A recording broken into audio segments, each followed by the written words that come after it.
বন্ধুরা, চলো আজকে আমরা জাপানিজ কাঞ্জি শিখি। তো উপরেরটা হলো, 1 নাম্বার হলো ইয়ামা। ইয়ামা অর্থ পাহাড়। আর 2 নাম্বারটা হলো কাওয়া। কাওয়া অর্থ নদী।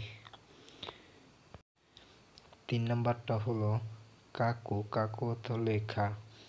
4 নাম্বারটা হলো ফুন। ফুন অর্থ মিনিট। 5 নাম্বারটা হলো বান, রাত। 6 নাম্বারটা হলো ইউরো, মধ্যরাত। 7 নাম্বার হলো ইয়াসুমি, বিশ্রাম। 8 নাম্বার হলো কারাদা, শরীর। 9 নাম্বারটা হলো দেমাস, বের হওয়া। 10 নাম্বারটা হলো আশি, পা।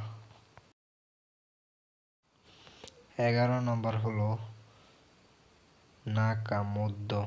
12 নাম্বার হলো কুনি, দেশ।